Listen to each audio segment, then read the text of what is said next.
It's bigger than you. It's bigger than me. It's bigger than all of us. Sir, you're charged with especially aggravated kidnapping. You're also charged with aggravated assault, and you're charged with theft of a firearm worth less than $2,500. You're talking about stuff that is not We will bring the jury. Hello and welcome to the Court of Public Opinion. I am the Recovery Addict, and boy do I have a case for you today. Why is the dog chewing on this guy? I think they have got the wrong guy there. They got the wrong guy, and the dog was biting him. He roughing him up quite a bit. There's a lawsuit. 9 out of 10 judges prefer watching the Recovery Addict live stream in their courtroom. The fireworks are not done. Now we're getting commentary on the case. Dahil mihi Anglican po, he's verbal flooding. Literally not. Is that correct? Oh, for crumb's sake. I didn't ask you to interrupt me. All right, welcome back to the Court of Public Opinion. I am the Recovery Addict. I am fully fed and refreshed. Had some leftovers. I'm not sure what to call it. It was like a... And I remembered what it was going to be until I said that. It's like that noodle that has like the cheese inside, the square noodles, ravioli stuff. It was like a ravioli lasagna leftover. I think my wife might have invented it. I don't know. Or it's a national dish or something. It's one of the two things. But it was delicious. And then it didn't quite fill me up, so I also had a nice ham and cheese sandwich, which hit the spot. But it had no pickles because I was saving my last jar of pickles. I'm not going to open them yet. Spicy maple bourbon pickles. I can't get them anywhere else. So, all right. Did the defendant find out how the FBI finds people in this case? Oh, she found out. She found out. All right. Welcome back. It's good to have you here. I don't know who was first. Can't believe your house has leftovers. Well, we have to make a lot of food, but then there is leftovers. Had ranch Doritos. Oh, I'm jealous. How close are we to 68,000? Great question. I think about 100 and...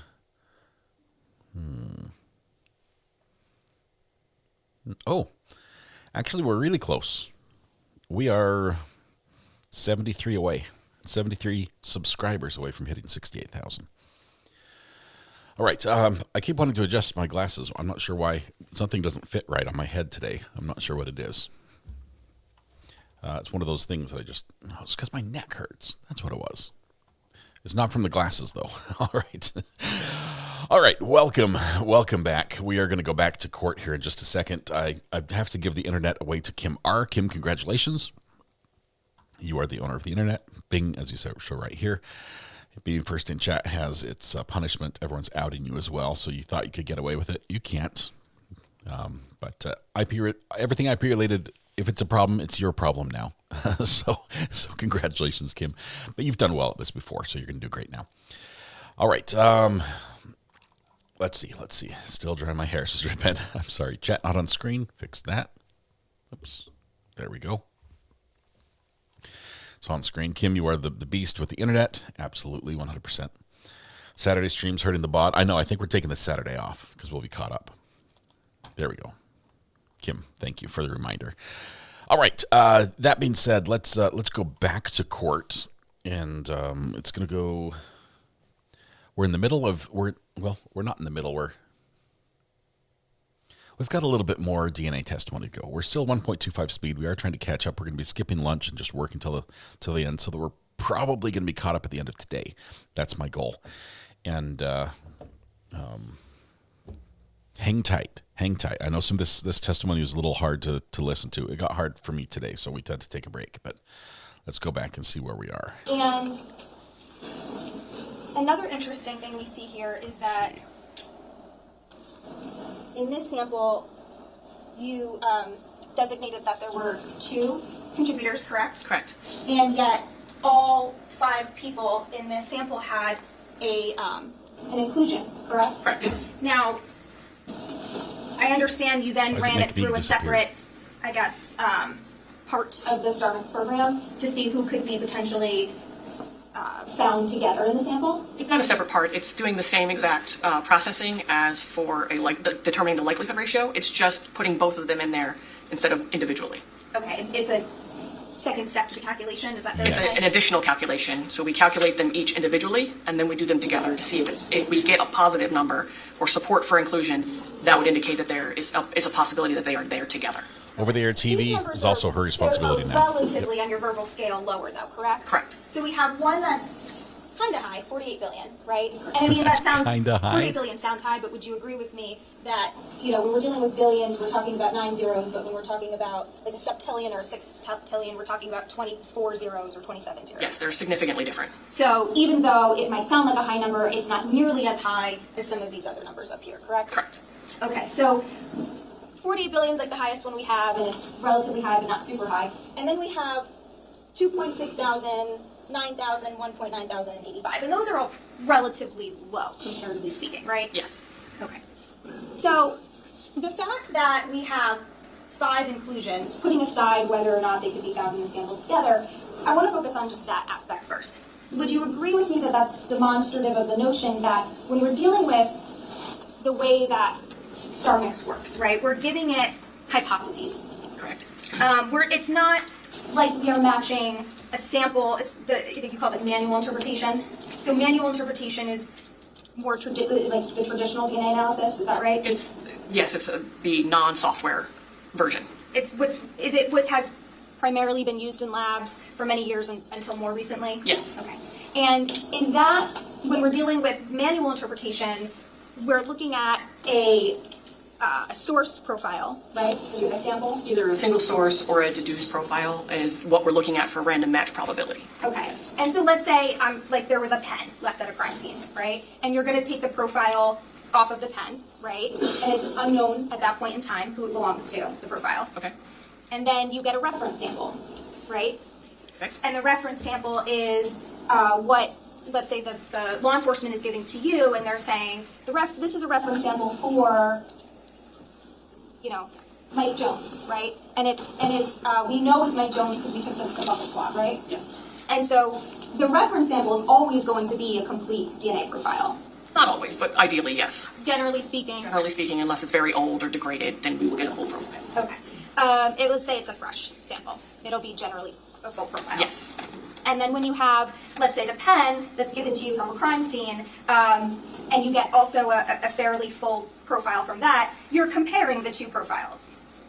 We would compare the profile if it were suitable for comparisons. Okay, let's assume they're both strong profiles, strong data, and you can compare them, right? Yes. Then when you compare them, you're basically ascertaining whether or not it's like a match. Or is it a single source profile or is it a mixture? Let's say it's single source. Then yes, we would be seeing if the profile generated from the evidence matched the profile from the reference sample. And we've heard that you come up with a random probability match statistic. Random match probability. Yes. And so in other words, like if the profiles are really strong and it's a single source versus a reference sample, you're able to say, this is a strong match, so we're 1 in 10 trillion likely that this would have to essentially come from this person because it would be so rare for it to belong to anyone else. Yes, the purpose of the statistic is to kind of help us determine how rare the profile would be. So if it's 1 in 10 trillion and there's only 6 billion people in the world, we know, okay, it's very rare. It essentially would only have to really come from this person. Is that kind of what? Well, we don't make that assumption. We give you the statistic to determine the weight behind that. That's for the jury to determine whether they believe it matches. Okay. Generally speaking, that's the principle behind it as far as the strength of that statistic. Correct. And where it comes from and why it's being provided. Yes. Okay. But in contrast, when we're dealing with likelihood ratios, what we're dealing with is not that, right? Well, we are still trying to determine the likelihood of, how likely is it that someone's DNA is within this mixture profile or single source profile. It's calculating a different statistic, but it's still to the same end. We're trying to see how likely it is that that there's a significant match or statistic to support their DNA being in this profile. Right. However, you're not doing it with random match probability, correct? No, it's a different statistic, yes. We're dealing with likelihood ratios. Correct. Right? So let's talk about that for a second. So a likelihood ratio is derived from the hypotheses. Correct. And so if, again, you have a reference sample, right? And let's say it's Mike Jones, whatever. Then you have this pen, and now it is not a single What does she have against Mike Jones? Let's say it's a more complex mixture. Okay. Okay? And let's say it's 3 contributors that you determine. Okay. And the DNA Welcome, Amy. quality isn't great. We're missing some data, okay? In that scenario, what you're doing is you're creating two hypotheses, right? And you're saying hypothesis one is you want StarMix to tell you, what the likelihood is that Mike Jones's profile is going to be found on this pen, or that it could be found on this pen. Correct. Versus the second hypothesis, which is it's not on the pen, it's just 3 random unrelated individuals. Correct. Okay. And so, in other words, with the hypotheses, you're only getting the information that you're asking. Yes. Specific, and you, as the analyst, or whoever the analyst is, they are deciding what hypotheses to input or what information to try to ascertain. Yes. Based on the reference profiles that we obtain, we are making the hypothesis for the StarMix software to calculate. So, if you only have, let's say, one reference sample, Mike Jones, and the only hypothesis you can really perform in that for analysis is Mike Jones part one of, could he be part of this 3-person mixture, or is it more likely that he's not, right? Correct. What you can't do in that scenario, what you cannot do, is determine is Sally Jones in that mixture. We can only determine based on the reference profiles that we receive or obtain. So without that additional profile, you wouldn't be able to make any hypotheses or use StarMix to draw any conclusions about whether that specific profile is in the mixture, correct? Correct. You would have to have that profile. Correct. But it doesn't mean, because it's a 3-person mixture, without any more information, it doesn't mean that it's not in the potential mixture, correct? Correct. Okay. And I think that is demonstrated, again, circling back here to EO7A1, is when you're first looking at this, you're like, okay, I believe it's 2 people, and StarMix, without looking at who could be combined, is telling you, look, all of these people could potentially be in this mixture. Correct. Because they're family members or shared DNA, right? Yes, and as a profile that we are interpreting is more partial or less information is there, the more question that we have as to who the contributors could be. So the less information that's there, there's more ambiguity and there's a possibility of more people being there. So because it's like in this situation, many times there are exclusions based on the data that was present or wasn't present for other people. So because some of the information is missing, we may not be able to make the exclusions that we made for some of the other samples because there's just data missing. Okay. So on the topic of data missing, I'd like to focus on a couple of the samples that were done.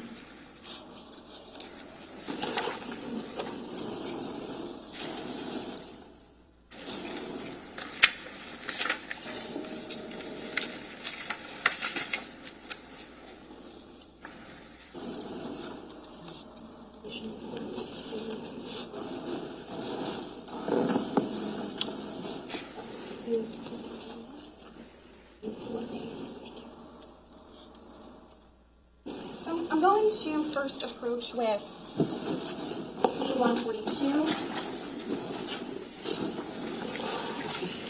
Ms. Reed, do you recognize that as a deconvolution report in this case? Yes, I do. Okay, and I'll direct your attention to the reference sample number here. Is that E061, E06A1? Yes. I'm actually going to take that back from you. Permission to publish? Objection. Objection, go ahead. Okay. So on the first page of this report, just so that the jury can see, it has your lab name at the top, correct? And then it has the title, Deconvolution Report. Yes. Right? And here, you can see, that's the sample, correct. Right? Okay. And that's the E06A1. Now, if I turn to page, actually, we stay on this page for a second. Here on the first page, it talks about the number of contributors, correct? Correct. And number 1 is always essentially going to be the major, is that right? Not always. If we are doing something called conditioning, where all parties are agreeing that we expect someone to be there. So, like, if it's my jacket, you would expect that I would be there. If you condition on me and say I only, produce like 4% of the profile, I would still be in contributor 1 because I'm conditioned. So you're automatically assigning the conditioned person contributor 1 spot. But in this case, there were no conditioning, so it would be the profile that is contributing the largest percentage of the profile. Okay, so because there was no conditioning done in this case, in these reports, the major profile is going to be number one.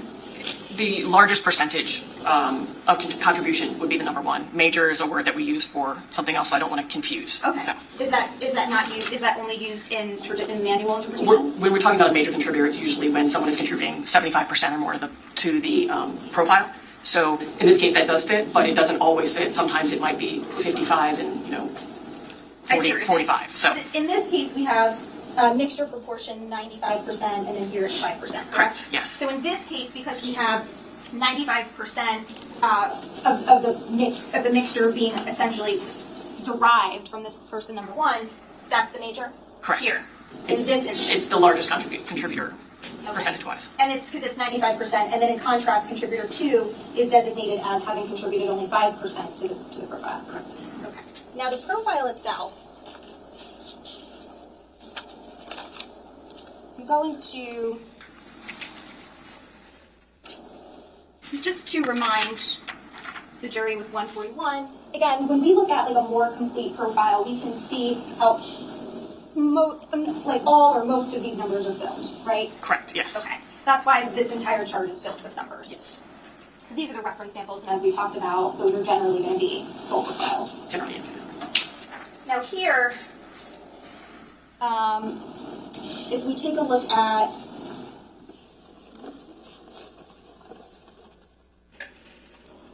this is the chart of this sample, correct? Correct. Okay. That's and so cool. similar to the chart we just saw, we have all of the loci listed, correct? Correct. Each one of these numbers, which we just went through with Paul and Keith, those are a locus at which you would expect to find the alleles. Yes. Okay. And we can see that for the number one contributor, we have it's not a full profile, we're still missing some data, some information, but we have a good amount. We have a full profile except for one location that was ignored due to a possible unresolved allele. Everything else is not included in so the Y-indel, amylogenin, and DYS391 are not. So the first three that have dashes. This one? Yes. And this the one? next one, and then the DYS391. This one? Yes, those are not included in star mix interpretation. Okay. So what we have is this is really the only item of data missing. And it's only missing because we had a potential unresolved allele, so we ignored the location. Okay. So generally speaking, it's a fairly full profile. It's a full profile. It's a full profile. And then, should I cross these off for this one too? Yes. Okay, so we're not going to do this one, we're not doing this one, we're not doing this one? Yep. And what about the one underneath? Yes, the one that's highlighted would not be, for both of them, would be ignored. Okay, so we are ignoring that one? Okay. But so here, what we're missing, like the data that we're missing from the second profile is we're missing this allele on 358, the second allele. Yes. And same thing with the one after that, Yes. PWA. And then the next, it looks like 1, 2, 3 we're missing. Well, She got a new marker. that's misleading to say that it's missing because this is the component interpretation summary. So this is where StarMix has pulled with at least 99% confidence that these are definitely assigned to that second contributor. Does not mean that the data is missing. It just means that it was not able to pull with greater than 99% confidence that it is this contributor. There is still data for each of those locations that can be compared. Okay, so it's not missing in the sense that it doesn't exist. It's missing from this specific chart because StarMix is saying we are not at least 95% confident that we can tell you what belongs in these locations. Correct. Okay. Is it 95 or 99? It's 99%. At least 99%. At least 99. Okay. 99. Okay. So then these two are missing from this chart. I have 6 screens that I'm working with. Then we have this. But one of them shows allele 16 at screens. 1045 is missing from the chart. So Yes. And then 1, 2, 3, 4. The next 4 is missing from the chart. Correct. And the last 2 are missing from the chart. Yes. And then it looks like the 2 in between that, we're just missing the second allele. Correct. Okay. So visually, again, when we're looking at the comparison of contributor 1 and contributor 2, StarMix is 99% confident that this is the most likely profile for contributor 1, and then it's 99% confident that this second profile would contain the alleles that are present. Correct. So it's saying we're 99% confident that at this location there would be a 15. Correct. We don't know the other one with that level of confidence. Correct. Okay, and so forth and so on. Yes. Right? Now, to take it a step further, or a step back. Not sure if we're stepping forward or backward, but Can you see that okay? Yes. so far we're with you. So now this is, and again, we're only focusing on contributor 2 because I think contributor 1 is established. But for contributor 2, these calculations here, correct me if I'm wrong, this is where StarMix is giving you the data. It's basically showing its work, so to speak, in the sense that it's saying, here's each locus broken down, and here are the most likely possibilities that we came up with, and what the level of confidence is that we have for each one. Exactly. It's showing the StarMix has determined that these are the possible genotypes or allele calls for each of these locations, and they'll give the weight behind it for each of the possibilities. Okay. And It's the deepest we've ever So I gone just into wanna go DNA in a through. trial. I'm going to give you 141 back, so you have it.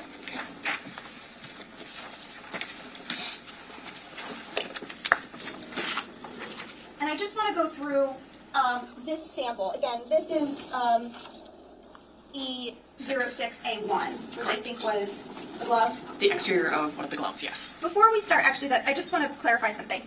When you receive the glove and you authored in your report, I noticed that you often qualify, it says, exterior of glove as received, interior of glove as received. And you do that for each item? Yes. That's a glove, yes. Right? And again, tell me if I'm wrong, but is the reason that you write it like that because when we're dealing with a latex glove, it's kind of hard to tell what's the true inside and outside, and you're just saying, as I received it, this was the outside, and as I received it, this was the inside. That's exactly right. Okay, so as an objective truth, you don't know whether that glove was turned inside out before it was given to you, or and anything like that. Exactly. You're just saying, when I got it, this was the outside, and when I got it, this was the inside. Exactly. And so if we could just go through this deconvolution report briefly and highlight where Paul Caneiro's alleles fall on this chart. Okay. So if we start with this first one, he's a 15-15, correct? Right. So he would actually be number 1. Yes. Right? And that's given a 92%. And when we go to VWA, which is the next one, he is a 14-18. Yes. And that would be 3 down. Correct. Okay. And the confidence rate there is 28.65%? Yes. If you don't mind, I'm going to round. I'll round up and down. That's fine. Okay. So the next No, we need one, precise we're numbers. dealing with D16S539, and at that location, Mr. Paul Caneiro is a 13-13? Correct. Okay, and so he would be 3 down, 15%. and that's a 15% confidence. Yes. And then the next one is the Move the FIFO. I can't see that. Sorry. It's CSF. CSF. PO.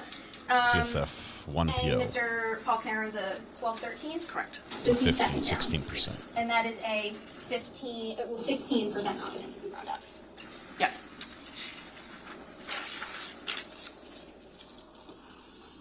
We're going to add up all these numbers at the end, the percent confidence. And with TPOX, Paul is a 811. Now, we don't see that on this chart. However, correct me if I'm wrong, but when we see the letter Q, that designates it could be any number. Exactly. Okay. So because we don't see an 811, but we do see a QQ, that could be an 811, right? Or I Or the would Q8. assign it the Q8 because he does have an 8. Okay, even if it's reversed. Yes. Okay. So it would be this one here, the 33%. Yes. And then the She's one about to make after another that, exhibit. 1179. 12-13. He's a 12-13, and that's midway down here at 3%. And D21. this one, Mr. Caneiro is a 31, 31.2. 31.2. Second line down. So that's here. Oh, and that's 30. at 4%. Okay, the next one, you can see D18 is at 15, 16. So it would be the Q15. Here? Yes. 13.27. And then D19 is a. I feel like we're cheating on our homework here. And he is a 15.216. So that would be the Q16. this one? Yes. Okay. And now we're at 0.4%. Correct. So less than 1%. Yes.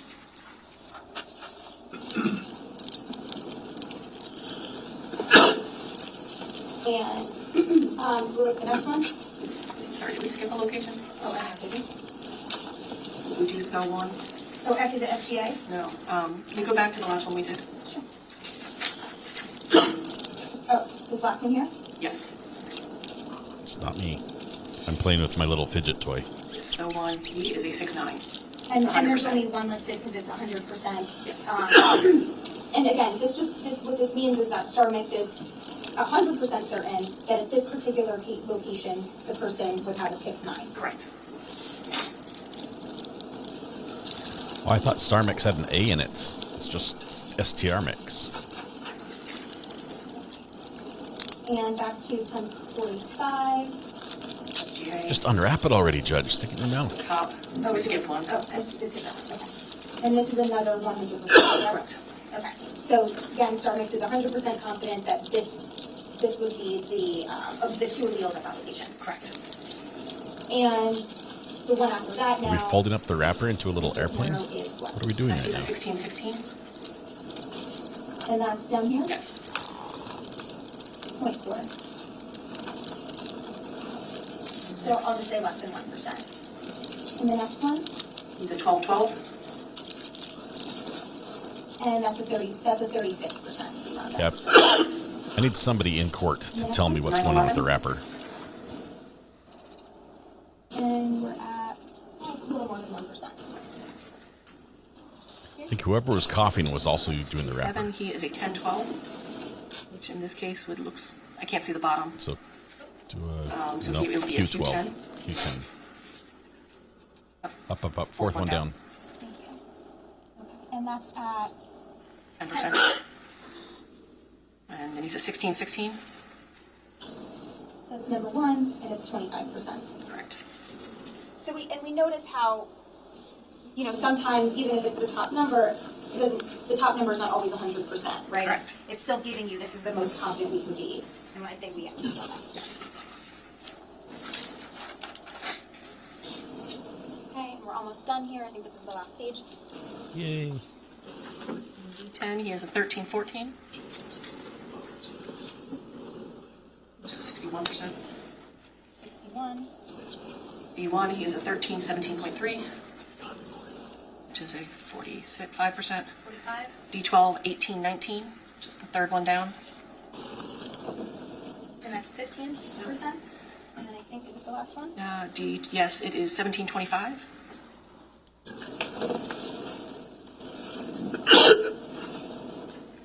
That was yucky. I think that was a productive cough, though. 17.20, 17. 25, so I guess would have to be the Q25. Is this one down here? Yes. Okay, and that would be at 3%. Yes. Okay. And so just to put it all together here, what we just did was we were looking at the different options that StarMix comes up with and says, these are our most confident statistics that we can provide, and if it's 99% or over, they'll list them, but otherwise it's going to be missing because they can't tell you, StarMix can't tell you with certainty. It's not missing because it's still used in the calculation. It is not just this information that is used in the calculation. They will apply each of those percentages. That way, they will apply that for each time. If I say, like if it's not on this chart, but it's within that breakdown of all the possible combinations, it will apply that weight for that one location. Right, so in other words, all of the ones where we saw it was less than 1% or 3% or 50% or 60% or 20%, they're not going to be listed here. They're not going to be listed there, but they will still be used in the calculation. Okay. And You've got mail. was produced a likelihood ratio of 21,000. I don't have it. Oh. So I don't remember. This was 6A. Yes, it was 21,000. Now, if we skip up to, let's look at E04A1, because that's a higher number. That's 200 million. Correct. Right? I think we have 21,000. That was not the lowest, because the lowest likelihood we have is 1.9. Correct. Then we have 21. Then we have 43,000. Yes. Then we have 400,000. I'm just going in like numerical order, and then we have 200 million. And So then the 3.7 quintillion at the top. right. I'm just saying before we get to 200 million, there are a bunch of ones and thousands. Yes. Right. The quintillion is 18 zeros, I believe that's correct. Yes. and the billion again is 9 zeros, Correct. and the quadrillion would be 15 zeros. Yes. And again, the sextillion that we're dealing with, the sextillion is 21 zeros, and the septillion is 24 zeros. I believe that's correct. Yes. Okay. So That's some, I don't mean to stop you, but we're going to take our mid-morning break. We're at that time.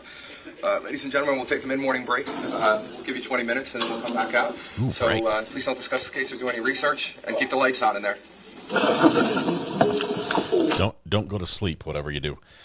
All right, we're going to fast forward and skip because we can. We're getting caught up. This happened today, so we're finally on things that happened currently. Give us a minute to get caught up.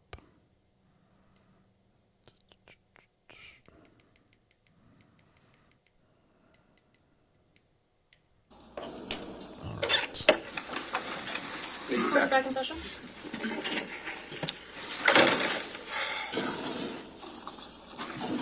Hey, tea drinkers? Just not as fun as coffee. Just throwing it out there, just in case. I like it. Just saying. All right, we can continue on our cross. So, Ms. Reed, I think where we left off is we were just put a candy in his talking mouth. about this chart here, and that was for again E06A1, and then if we put this chart back on here, just to show where we're at this one here, right, with the 21,000. Yes.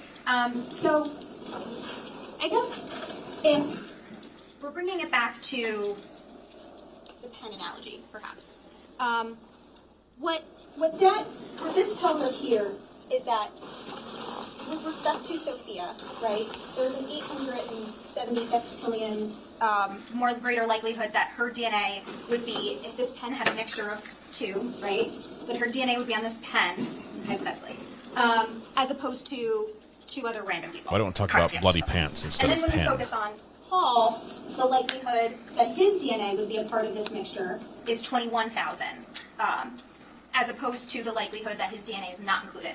Correct. Yes. Okay. But let's say there's another person, right, another brother We'll use that's the not name listed here. Corey, We don't know his alleles. just we for don't example. know his DNA profile. Because this number is 21,000, especially, would you agree that what we don't know is the likelihood of what that person's DNA is in the profile compared with the likelihood that it's not? Correct. Without their profile, we would not be able to calculate a likelihood ratio. However, it's possible, right? And I'll do it both ways, right? It's possible that he's excluded, correct? Yes. It's possibly you could visually exclude him. Correct. It's not also focus on that. possible that he has a likelihood ratio of less than 21,000. It could have a likelihood ratio of less than or greater than. It really depends on his profile. And that was my next question. It's also possible that he could have a likelihood ratio of higher than 21,000. Yes, it just Correct. depends on his profile compared to the evidence. All right. But we just don't know. We don't know. Now again, just to focus on the 200 million example, again, I'm just skipping over the thousands. I'm not going to go to the super low ones, and I'm not going to go to the super high ones. Okay. I'm just choosing a few for now. So with respect to, that would be E04A.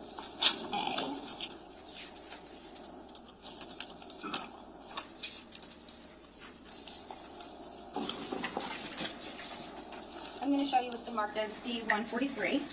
And do you recognize that as the deconvolution report for that sample?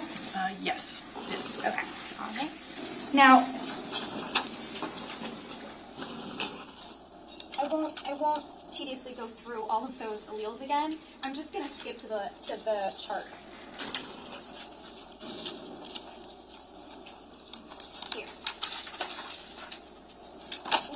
On page 5 of 9. I'm going to see if I can zoom in.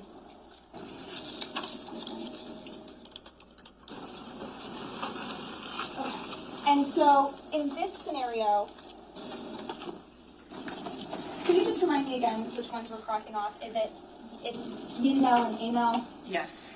And it's, are we crossing these off? Those two, yes. These two as well? Yes. Okay, so I'll just cross these off here too.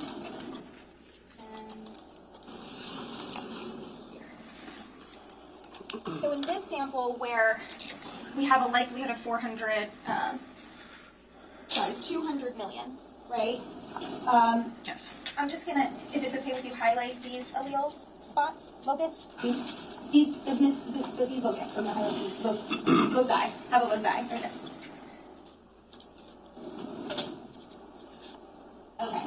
And again, just as a visual representation, I know you've indicated it's not that we don't have any data, right? But rather, when StarMix is producing its calculations, and here we're also talking about contributor 1 is contributing 97% yes. to the mixture, and contributor 2 is 3% correct to the mixture. Correct. And in this scenario, StarMix is saying that it can be 99% or more confident that there's a 17 at this locus, a 14 at this locus, a 12 at this locus, and then there's only, I think, 2 loci where it's giving a complete allele set. Yes. But other than that, StarMix is saying we can't say with 99 or more % confidence which alleles would or should be here. Correct. And I guess just to be clear, is it fair to say that this concept is very different than the random match probability? In the sense that with random match probability, you're always going to be a certain level of confidence as to the profile. Well, we're looking at a deduced contributor in that case, where that may be deduced by the software, but we're not looking at that. We're looking at all the genotype possibilities. So just because that column has those deduced profiles, we are looking at it, all the possibilities from when we make comparisons. So it is quite different than a likelihood ratio because we are looking for random match probability, we are looking to see if all of the alleles that are in that either single source contributor or deduced contributor match the profile from the reference. If they do, then we look to see how rare that allele is in the population, and then we calculate a statistic based on that.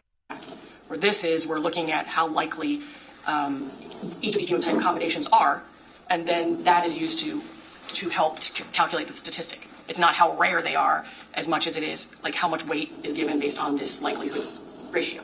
And when we were looking at the individual categories, I think like when we were looking at what we looked at earlier when we were highlighting the alleles, again, I think we agreed that this is how StarMix is kind of showing its work, and it's saying these are the most likely alleles that we StarMix can come up with, and it's assigning a percentage of weight. Yes. And we know that StarMix is a software, correct? Correct. And it uses a mathematical algorithm.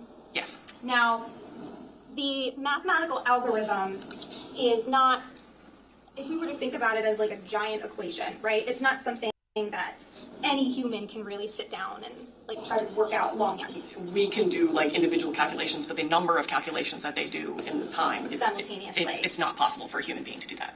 Would a human being even be able to do all of those simultaneous calculations like in a lifetime? Probably not. I don't imagine so. Okay, so it's fairly complex. It's complex, yes. And we're relying on that mathematical model to give us that information. We're relying on it to calculate the deconvolution and to calculate the likelihood ratio. And with respect to the likelihood ratio, I just had a couple questions about that. The likelihood ratios that were provided in this case from Bodhi were, and please feel free to correct me if I get the phrasing wrong, but again, it's like hypothesis 1 is that the contributor is the person of interest, the person of interest and one other contributor would be a part of this two-person mix, versus it's two random, unrelated individuals are a part of this two-person mix. That's the comparison you're making. As long as you're not taking, the person of interest would just be the reference that we're comparing. So and not necessarily a person of interest as most people think of it, like a suspect. It is looking at the reference to see if they are there with one or two other individuals versus two or three without them there. When you draft the hypotheses, though, do you label them as like defense hypothesis, prosecution, prosecutor, state, or something? No, we don't. It's just we either will drag the reference into the software, and if it is a conditioned person, then we will click an option that says everybody agrees that this is here, and then the software basically has HP, HD. Okay. So ultimately, if we define person as interest as the reference sample, right? We can just say that. So hypothesis 1 is the reference sample if it's a two-person mixture. If hypothesis 1 is reference sample person is this is the likelihood that they are part of this mixture versus the likelihood that the reference sample is not part of the mixture, but rather that the mixture is comprised of two random unrelated individuals. Correct. Now, StarMix does have some sort of capability where the analyst could use the program to ascertain a hypothesis of whether, instead of unrelated random individuals, whether there's a related individual in the sample. We, at the time of reporting this, we did not have that ability. We did not use that calculation on the StarMix software. We are looking at comparison of the reference to basically the population of random, unrelated, unknown individuals. And when you say we didn't do that, you're talking about the lab, correct? Bodie did not. There is a section of the report that has some information about related individuals, and that was not utilized by, or is not utilized by our laboratory. And so just to be clear, it's that the software is capable of doing it, but you and your lab, you as an analyst or the analysts at your lab weren't trained on it. It's not been validated by the lab, so it's not a function of the software that you use. We were not trained in it to the point that I am not even fully aware of exactly what it's saying. It's not something that we were trained in at all. Okay. All you know is that there is this potential aspect of the software that deals with related individuals as opposed to unrelated individuals. Yes. Okay. And in this case, again, you're aware that all of the reference samples that you have, Keith, Jennifer, Sophia, Jesse, and Paul, are in some way related to each other. Yes. Can I add something? I think. No. Maybe on a redirect or. She's like, no, I'm trying to gain some ground here. Please don't destroy anything I've said. My daughter made molasses cookies and brought me out some warm cookies to sample. And they're good. There goes my diet. The only other thing I want to ask you is, the obviously only one. you can only test what's given to you. Last thing. Right. And we talked today about, I think, gloves and maybe jeans, scarf, some hairs. Yes. Okay. You were never given any samples related to like the inside of a vehicle or a gas can or anything other than what you talked about today. Correct. And when you obviously when you perform your analysis, you can only report on what you receive and what ultimately you're able to ascertain from the item. That is correct, yes. And one last thing I just want to clarify. Tell me if I'm wrong. The reason that you're performing the analysis in this case is it because much of the DNA mixtures that we're dealing with were complex, This is her and that second there's more than one last contributor, or that it's a lower level of DNA, some sort of DNA mixture that would be more difficult, if not unable to be analyzed in the traditional manual sense?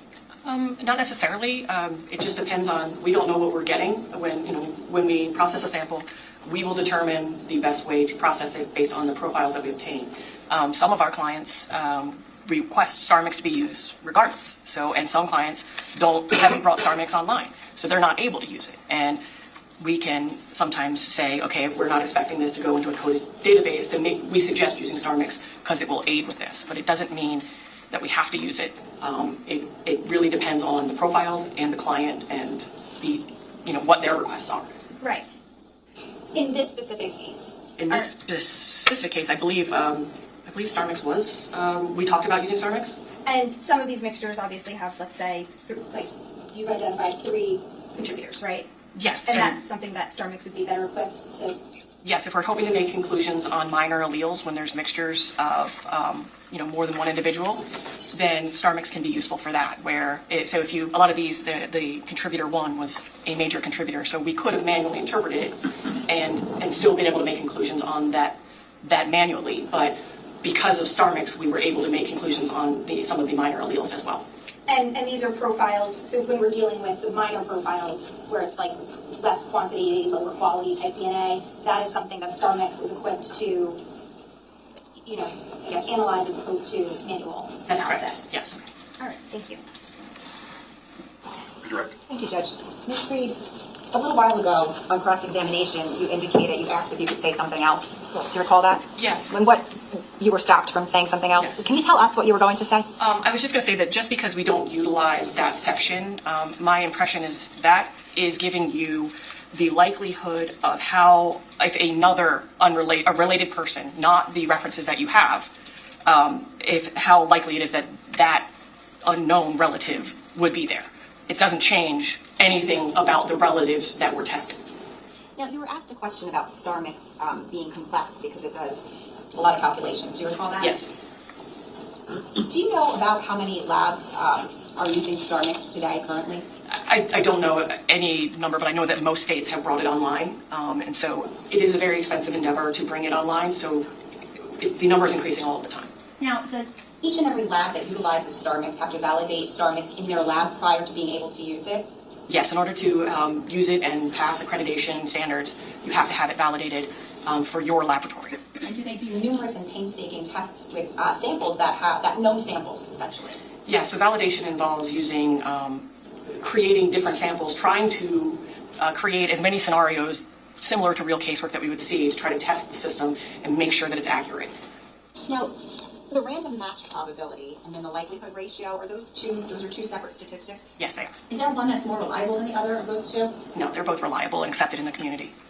Now, you were cross-examined on two samples in this particular case, and one of them was E06A, where the allele call in the deconvolution report, where there were few alleles. Do you recall that? Yes. Okay. And in those instances, was the likelihood ratio higher or did it trend lower?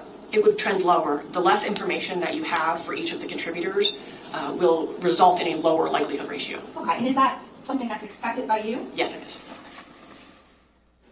Now, there were some samples, I'm going to refer you to E03A, which was one of the gloves, where the likelihood ratio supported inclusion of the defendant at 45 quadrillion. Is that right? I don't have that with me, but I could look at my report. Hold it up on the screen. Judge, permission? Sure. Is that E03A? Yes, it was 45 quadrillion. Okay, and then there was another sample that was pointed out, E06B. What was the likelihood ratio supporting the defendant for inclusion on that glove? It was 49 billion, at least 49 billion. Do you recall being asked about the number 49 billion? No, I do not. You don't remember on cross being asked about 49 billion and how it's low in relation to the other numbers, like yes. billions? Yes, I do.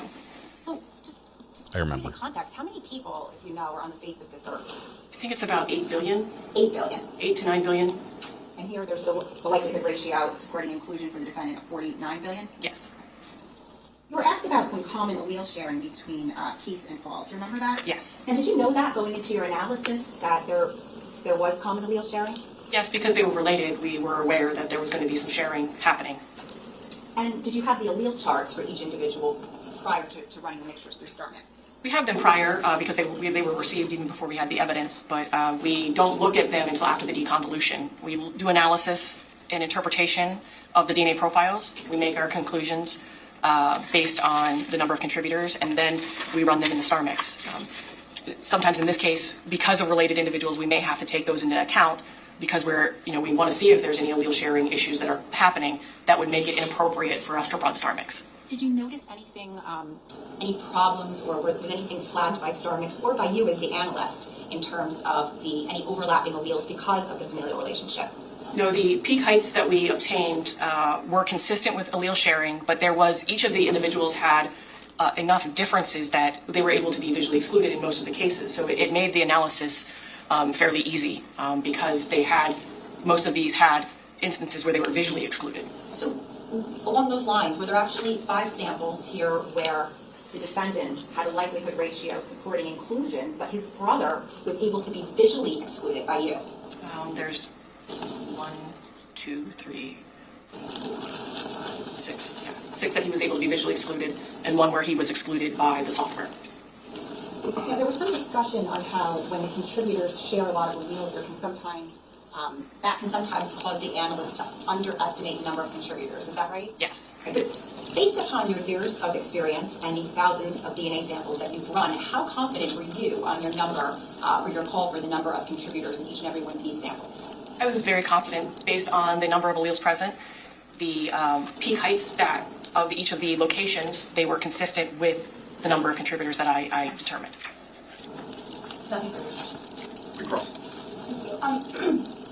So going back to your first response on redirect, I think you said that your understanding with respect to the likelihood ratio with related individuals would simply tell you, can you explain that again? Basically, so like you use the example of another brother. So that section, from how I understand it, is that it explains the likelihood of if it were, it has listings of a sibling, a parent, uncle. It gives you the likelihood ratio of someone else of that relationship also being included. But like I said, it does not change the results for the references that we actually have present and did testing for. So in other words, instead of saying there's the hypothesis 1 is the likelihood that Paul Caneiro is on this pen versus hypothesis 2 likelihood that Paul Caneiro is on this pen, or that Paul Caneiro is not on this pen but rather unrelated random individuals, we're talking about is it possible that Paul Caneiro is on this pen along with a related individual? No, I believe that it is speaking to this is the likelihood ratio if this was a brother of Paul Caneiro and one other individual, unrelated, unknown individual, versus no one being related. So it's not including the reference. It's as if we're looking at the likelihood ratio of it being someone of that relationship. Okay. And is that anything you would ever do in a 1-person mixture? Or you No, would it would do not. in a 2-person mixture or more? I mean, generally, it's, you have 100% certainty on a single source profile if you're making a comparison. But if you're making, if we don't know who the individual is, if nothing matches the references, then we don't know who that belongs to. And is it something you would ever do for the major or only the minor? It's done for it's calculating against the likelihood ratio of the contributor spot. Like, so contributor 1, contributor 2. Right, okay. So in other words,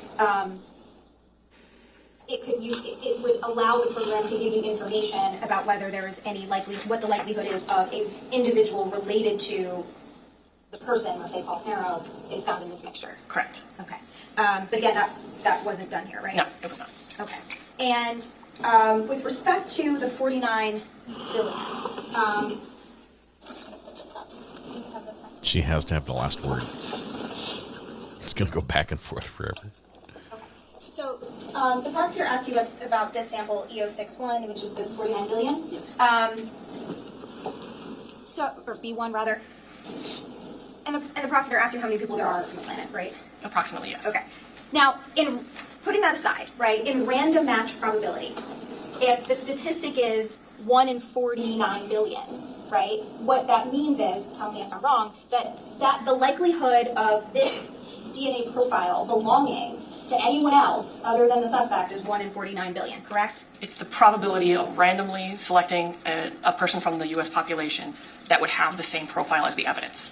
And again, I know you're saying that's not technically where you would, as the analyst, draw a more conclusive, like you wouldn't take it to that next step. But again, the implication is that because there's only 6 billion people, if the random match probability statistic is 49 billion, it's way higher, right? That statistic that this DNA profile could belong to someone other than this person, this is unlikely, right? It's rare. Yes, it's rare. Okay.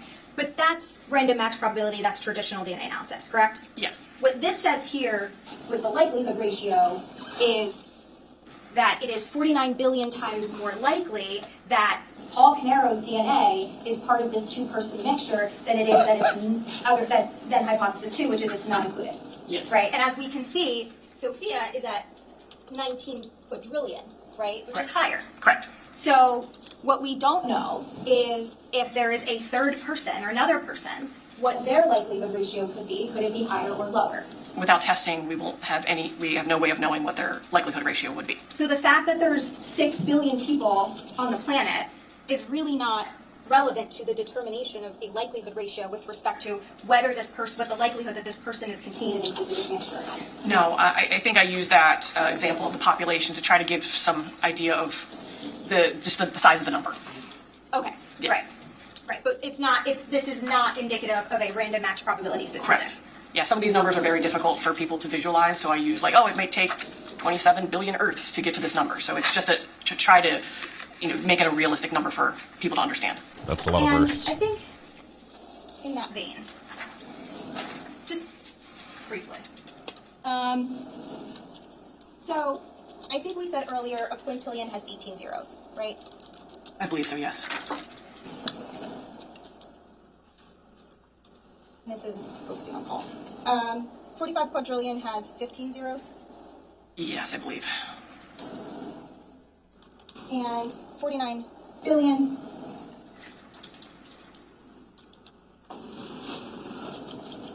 Nine zeros. Yes. And then we have 43,000, right? Yes. That's 3 zeros. Yes. And then we have 400,000.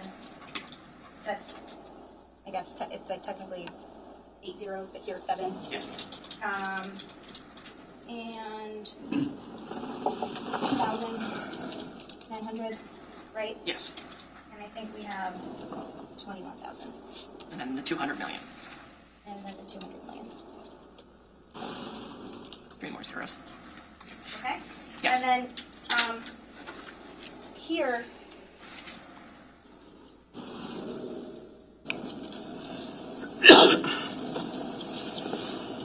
do we agree that sextillion is 21 zeros? I believe it is. And then 24. Yes. Okay. So just visually, that's the differences in zeros, right? And again, because we're just dealing with likelihood ratios. What is the likelihood that this person's DNA could be or is in this potential mixture?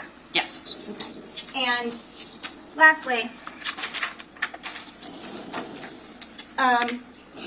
you mentioned on redirect that you, with the family members, you visually were looking for allele sharing and you were considering that as part of your analysis. Yes.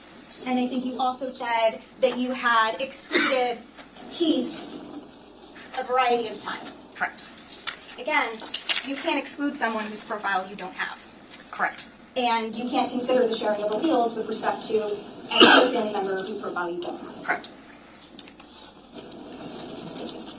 Anything else? No, thank you, Judge. All right, can we turn the lights back on, please? You can step down, thank you.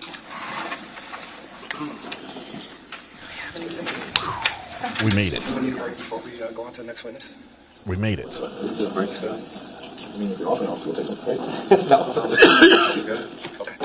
All right, State, call your next witness. Judge, the state calls Michael Abraham. Michael Abraham.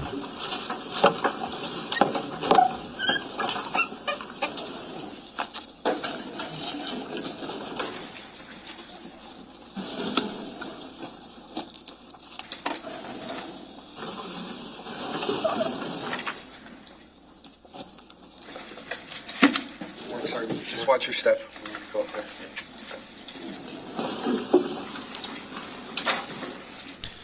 From the BATF. Just put your left hand on the Bible, raise your right hand. Do you solemnly swear or affirm to tell the truth, the whole truth, and nothing but the truth, so help you God? I do. Okay. Once you're seated and comfortable, can you state your full name for the record and spell your last name, please? Sure.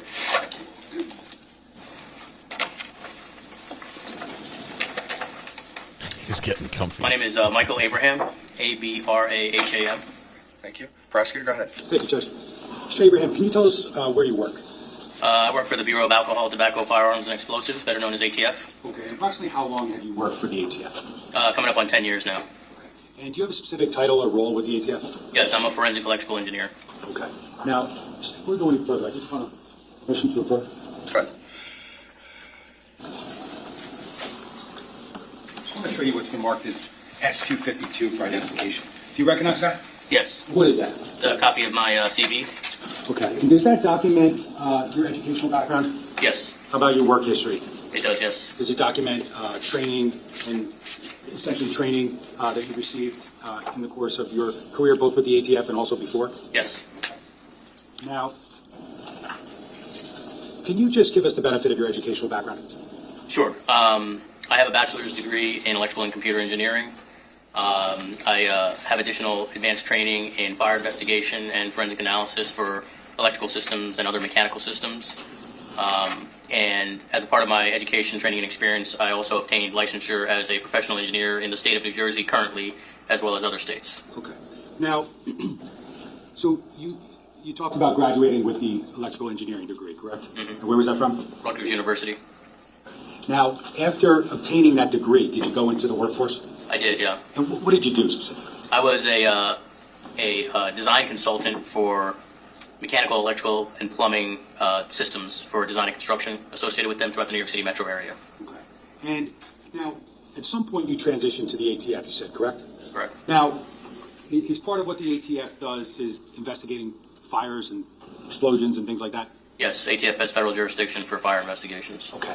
Now, when we talk about that and your interest in potentially moving to the ATF, did you have any experience in, fire fighting or fire investigations prior to joining the ATF? Yeah, in addition to being a licensed professional engineer, for over the past 20 years, I've been a firefighter in the state of New Jersey, as well as an emergency medical technician. And towards the end of my design consulting experience, I participated in a number of forensic situations evaluating design failures, construction failures, and resulting fires as well.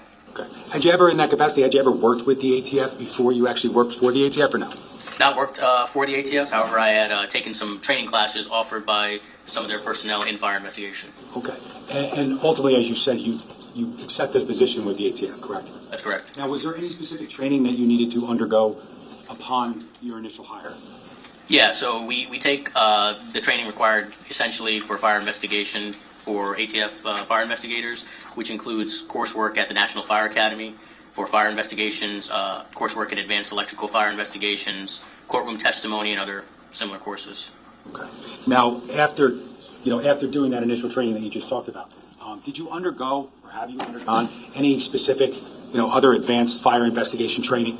Yeah, I routinely participate in fire investigation related training to stay current on advanced topics and evolving topics, and I also instruct as a part of ongoing delivery of fire investigation related topics around the country and internationally as well. And where have you instructed?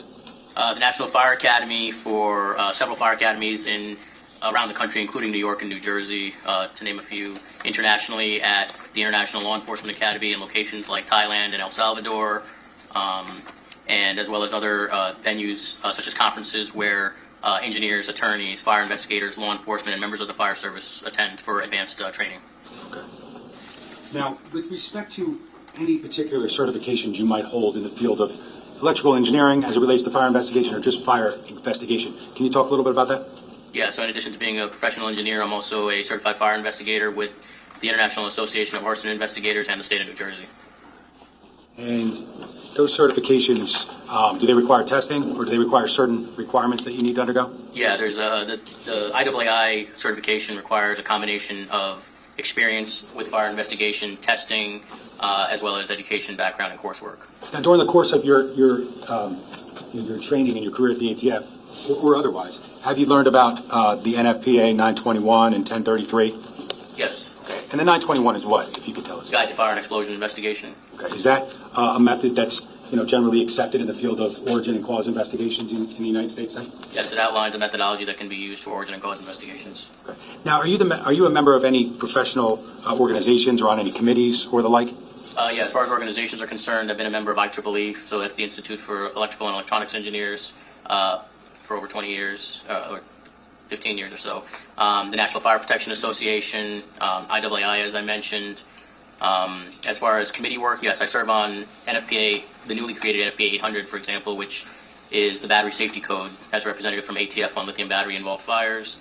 I serve on the Underwriters Laboratory Fire Safety Research Institute, Wildland Urban Interface Advisory Committee because of my experience in wildland fire investigations.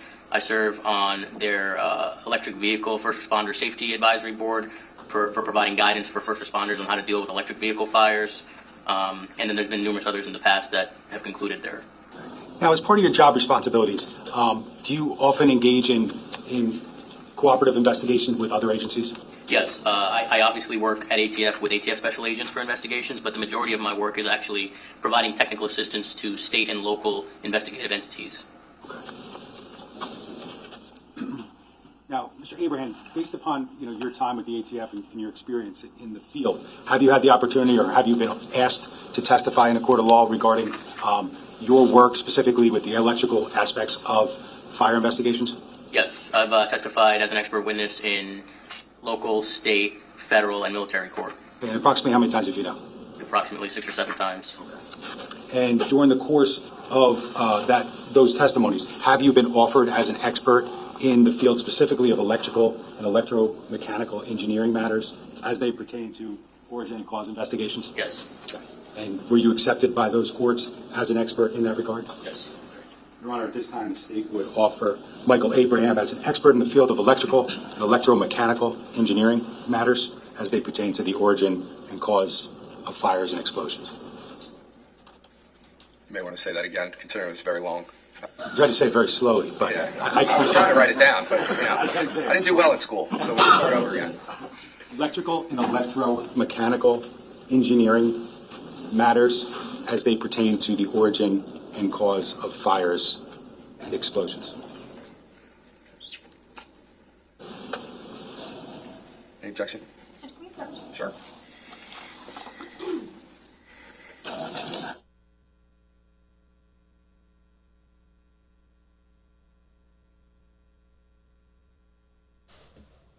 All right. Sidebar. We have a sidebar. Ladybug's mom gifted a membership. Thank you very much. Went to True Crime and Rye. ATF guy seems pretty relaxed on the stand. Who's had more jobs than this? I have. Hands down. Hands down. Let's see. Loving the electrical engineer, right, Red? Congratulations to your son. Sounds like a great job. I've got a son who's studying that as well, but I'm not sure what he wants to do.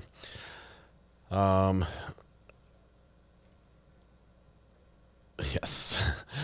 I've been out most of the day. What have I missed so far? DNA, Snoozy Girl. And Snoozy Girl, you might have slept through it. It was DNA evidence and painful cross-examination by defense about DNA and how it works, which I don't think really established anything other than getting it out in front of the jury. And I think the jury has heard this a million times: is you can't test against something you know someone you don't have a profile for. You can't test to see if it matches Corey if you didn't get Corey's profile, and they didn't get Corey's profile. They didn't swab his mouth. And that's all they have. So, did he change his clothes?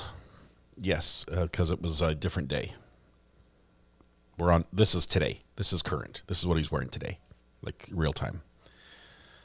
But we're going to fast forward here in just a minute because we are a little bit behind if they take much longer. Son is a laser guy, builds motors that build semiconductors. Don't ask me anything more about it. You've taxed out your knowledge. All right, sidebar's done. No fast forwarding needed. All right, so for the record, the defense does not have an objection.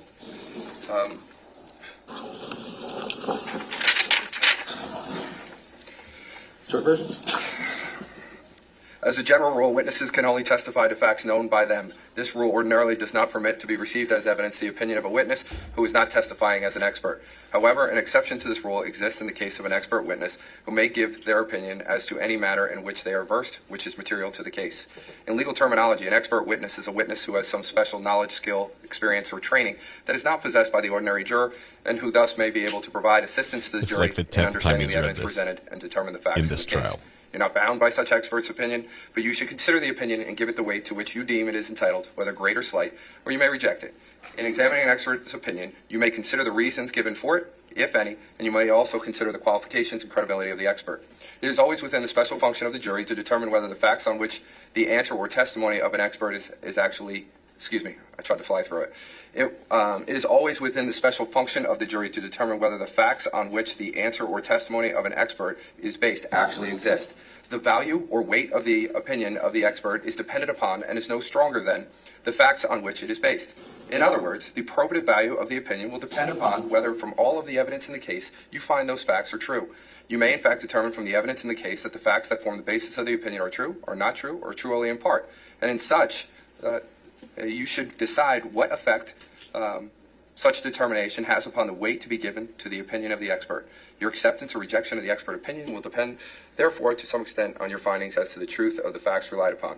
You and you alone are the sole fact finders of this case, and you must be persuaded solely by the evidence presented at trial when determining whether the state has satisfied its burden.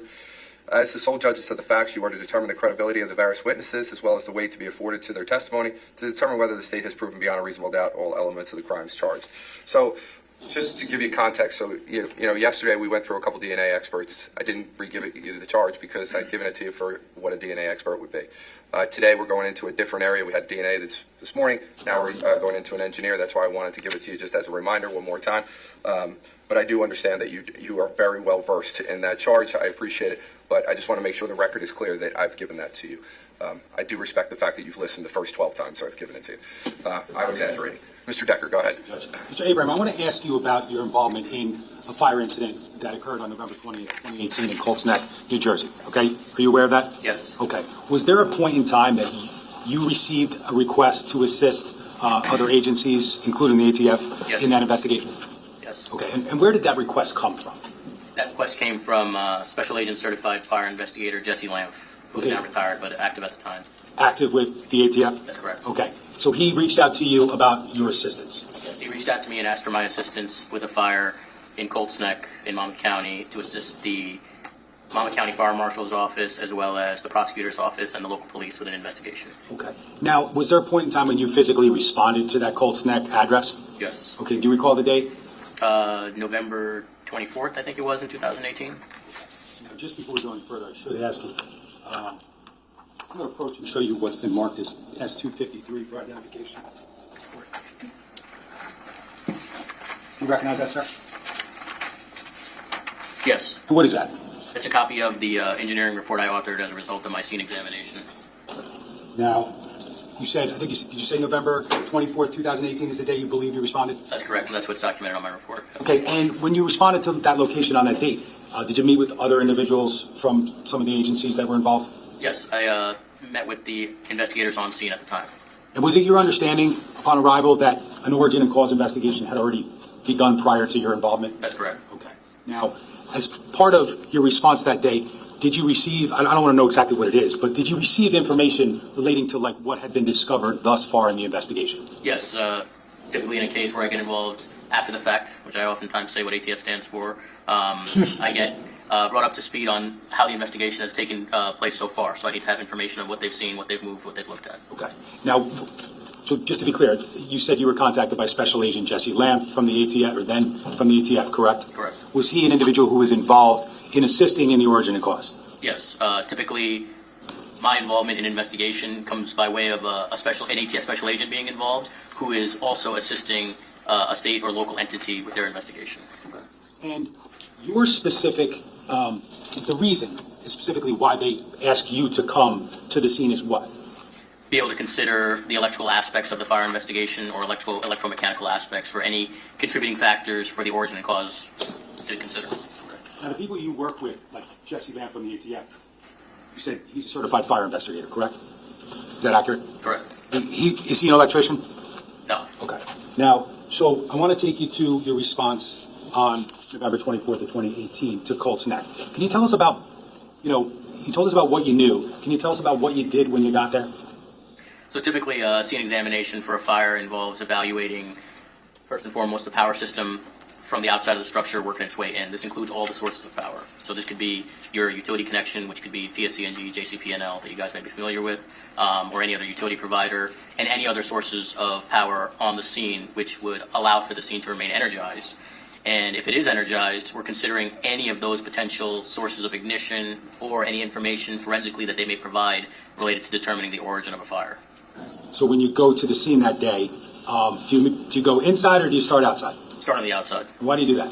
Try to have an understanding of the state of everything at the time of the scene examination. So Are things connected to be able to provide power in the first place? Are things on? Are things off, etc.?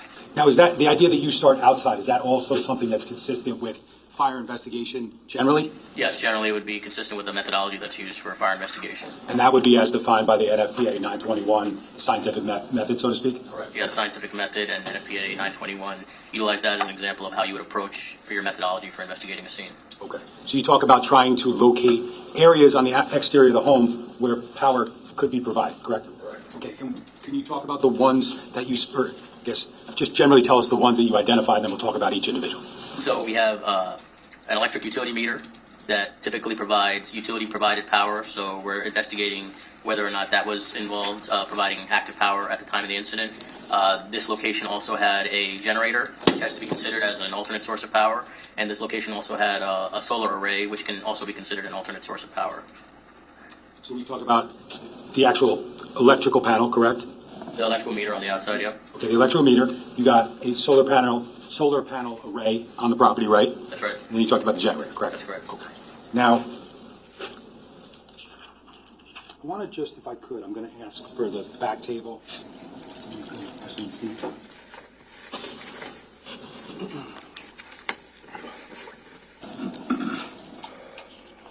Can I just have slide 218 first? Mr. Abraham, do you recognize what you're looking at there? Mr. Decker, just tell us, is it one? I'm sorry, Judge, it's 1C, 1C. slide Okay, 218. Yes. Okay, what are you looking at there, sir? The object on the wall next to the doorway over there, the opening with the glass and all that, is the meter base. Okay. And can I have slide 219 of the same? Do you recognize that? Yeah, that's the meter base that I mentioned for the primary incoming electric service from the utility. Now, if you could just explain, based upon your recollection, and if you need to refer to your report, please feel free, your observations of that meter panel on November 24, 2018. So at the time of my scene examination, the cover was off and the meter was out of the socket, just like you see it in this photograph. And this is actually a bypass meter. So if you look on the right-hand side of that box, there's a lever. I observed that in the position that it is down right now. Okay, what does the position of that lever represent as you found it, as it is in that photo?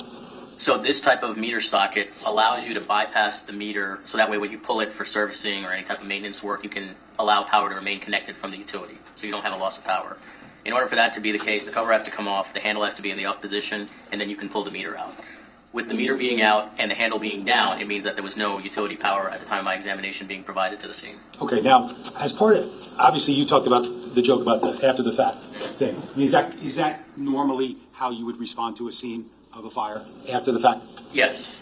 And based upon that, and particularly as an expert evaluating potentially electrical causes of a fire, do you sometimes have to rely on information that you get from others? Yes. Okay, and during the course of this evaluation and this response, did you inquire as to how this panel was found, not on November 24th, but on November 20th? Yes, I asked the investigators on scene, as well as the power company and the fire department, to determine whether or not this meter assembly looked like this prior to my arrival or if it would have been manipulated since. Because part of our investigation is to also make the scene safe for our investigators so you don't get accidentally electrocuted or shocked. And it's not uncommon where during fire suppression operations, somebody could disconnect power in a variety of ways. The utility might respond out to disconnect power. So interviewing people and determining the state at the time of the fire and immediately after the fire and at the time when I arrive is important to make a determination on its role for the overall investigation. And just in case you didn't say it, I mean, this is consistent, based upon your understanding, with the way it was found November 20th. Yes, based upon my conversation with the investigators, the utility company, and the fire department personnel, it was found in this state and nobody had manipulated it. And based upon this state, what, if any, conclusions do you make or can you make about electrical power supplied to the home? At the time of the incident and the subsequent investigation, primary power from the utility was not active. It was disconnected. Now, you also talked about how utilities get shut off at fires. Are you aware of that, based upon your experience, both with the ATF, but also as a firefighter yourself? Yes. Now, when a utility company comes, and do they sometimes pull the meter? They can. Okay, and if they were to pull the meter, would they leave it, based upon your experience, in a condition like this? No. Okay. So was there a point in They would time take the meter after with this them. evaluation that you moved on to that generator you spoke about? Yes. Okay. Can I have, it's S1C still, slide 222? Do you recognize that photo? Yes, that's the generator at the scene. Okay. And did you, can you tell us how you went about evaluating that generator on that date? So, as I mentioned, part of the goals are to make the scene safe. So if you remove primary power from the utility, an alternate source of power could be a generator running on scene. So one of my approaches was to determine if the generator could accidentally turn on. And additionally, to determine, just like with the utility power, the state at which it was in at the time of the initial investigation, immediately after the incident, as well as by the time I got there. So, based upon how you found it on November 24th, 2018, how was that? So, based upon my examination at the time of when I was on scene, the main breaker was in the off position for the generator. The on-off auto switch, which allows it to either turn on, be off, or automatically run depending on loss of power, was in the off position. And the gas valve associated with the gas train providing natural gas to this natural gas generator was in the off position. Okay. Now, just when you first talked about the main electrical breaker being off, correct? Mm-hmm. Okay. Just for clarity's sake, can I have slide 230, please? Do you recognize what that depicts on that generator? Yes, that's that main breaker that's in the off position that I mentioned. Okay. Now, while we're there, did you make any efforts to determine how that main breaker got to the off position? So similar to the meter, I inquired with the first responders, the fire department, the initial investigators to determine, the gas company, to determine if anybody manipulated any of these controls to the state that they were in. Okay. And that one was how did that get off? The fire department confirmed that they turned that to the off position during fire suppression operations. Okay. And can I have slide 227 of S1C, please? Do you recognize what that is? Yes. What's that? The control panel, again, like I was mentioning, for the generator. And is the auto on-off switch that you referred to, is that included within those controls? That's correct. And as to how that got to the off position on November 20th, did you inquire in that regard? I did. None of the investigators, none of the first responding personnel, and the utility stated that they didn't manipulate the controls for the generator at this point. I also inquired about recent maintenance that may have occurred on the generator to try and figure out the state it would have been left in prior to this incident. Okay, what did you learn, if anything, about the recent maintenance to the generator? If I can refer to my report. Could you just identify the S number, sir? This red sticker? It's going to be S253. Thank you.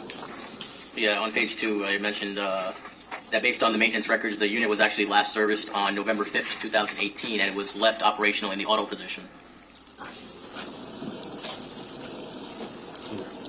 No issue, based upon the information from the company that services it, no identifiable issues as of November 5th. As of November 5th, they didn't describe any conditions that would prevent the generator from automatically operating. Right. And the generator, the auto on-off switch was off as first responders found it based upon the information you were provided. That's correct. Now, with respect to the solar panel array, was that something that you made observations of on the date November 24th? Yes, similar to the generator and the electrical service, I examined the solar array and its main disconnect to determine if the status of it. And we've seen a lot of photos of that, but disconnects were how? Just to be clear, as you found it? I found it in the off position. Okay. Now, did you inquire as to whether or not any first responders or fire officials actually shut it off on November 20th, 2018? Correct. And did they? Yes, I believe that they did. Okay. So it had been shut off by first responders in an abundance of caution, I imagine, correct? Correct, as a part of the fire suppression response, right. Now, with respect to that panel, the solar panel array, the disconnect, I guess, or let's just strike that. At the time of the fire, it appears it would have been on, correct? Yes. Okay, and what, if any, effect would that have on backup power to 15 Willowbrook? So with the disconnect being on, if the solar array was functional, it would be able to provide an alternate source of power to circuits in the structure. Okay. Was this the type of solar panel array that actually was designed to provide backup power? Only if the line connection was still intact, meaning if utility power was present, the solar system, via its connection to the inverter, can provide power to the house. So this solar panel would have, the way it was set up, would have needed power to the structure in order to operate? That's correct. Okay. So if power was cut, it would not be a source of backup power? That's correct. There's an interconnection between the solar system and the house, so that way when it loses primary power from the utility, the solar system isn't able to provide an alternate source of power to anything in the house. Okay.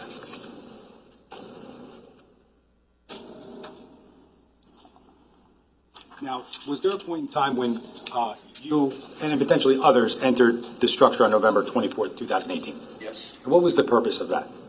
So continuing my examination, I moved into the structure from power on the outside to look at fire damaged areas and any electrical infrastructure or components that may have been involved. And let me just ask you this, because were you with others on that date? Yes. And were they part of the team involved in the origin and cause investigation? Yes. And based upon information that was provided to you, can you talk about where specifically you went inside the residence and kind of like what order? One of the primary areas that the investigative team had identified as an area of interest during their investigation was a cedar-lined closet in the basement. Okay. And again, you're now relying on information from others. Is that accurate? Yes. And that's to get you to the right place, right? Yes, they can. The focus of my examination can be narrowed based on the totality of the investigation by investigators asking me to consider items of interest. Okay. And when you were directed to that basement, specifically that cedar closet, did what you saw, or what you saw, was it corroborated by information that you were provided? Yes, they described a fire damaged closet, as well as the damage up into the ceiling structure and other fire damaged areas. So I took a look at those areas to consider all of the structural wiring that would have been in those areas to see if they could have had any evidence of failure or anything like that, and it was supported by what they were asking me to look at. Yeah. Okay. Now, your evaluation of electrical wiring in the basement, specifically, at or around that closet, can you talk about like what you're looking at and what you're looking for? Sure. So energized electrical systems during the normal course of operation produce heat. If there's a failure as a result of a number of reasons, it can cause a fire. So one of the things that I'm looking for is any potential evidence, forensically, physically, that may have contributed to the cause of a fire. So I'm looking for forensic evidence resulting from that. Similarly, if a fire occurs and damages energized electrical infrastructure, you can have a failure as a result of the insulation being compromised and melted, things short circuit, and I'm looking for evidence of arc melting typically on wiring, which presents itself with unique physical characteristics because of the high intensity event that occurs during a short circuit. It basically can create little spherical balls and other pieces of forensic evidence to look at to confirm that something was energized at the time of the fire, and then using that you can determine if it's an area based on influences physically, mechanically, or whatever it may be that could have resulted in a failure and then subsequently cause a fire, or it could serve as evidence that a fire occurred and caused a failure as fire progressed and moved throughout the space. Okay, so you're making observations and evaluations regarding areas of electrical power within the home, correct? Specifically in that cedar closet area, correct? Correct. And you're looking, correct me if I'm wrong, you're looking at whether or not ultimately, can I determine was power on when the fire started, or was power not on when the fire started? Right. The evidence of that arc melting or other types of failures would be supported by whether or not power was on or off at the time of the failure during the fire. And I know you mentioned it twice. I just want to be clear. What is arc melting? So arc melting is the process by which the physical characteristics that occur when a short circuit happens. So arc melting itself is a high-intensity, short-duration event that melts metallic material in the electrical system as a result of a flow of current that's unintended. So instead of flowing through the circuit normally, where it may be providing light, heat, whatever it may be, you have a short circuit and it goes through an unintended path, and all of the available power goes through at once. It melts the metal in that location and provides what's known as arc melting. Now, was there evidence of arc melting in the basement of 15 Willowbrook in Colts Neck?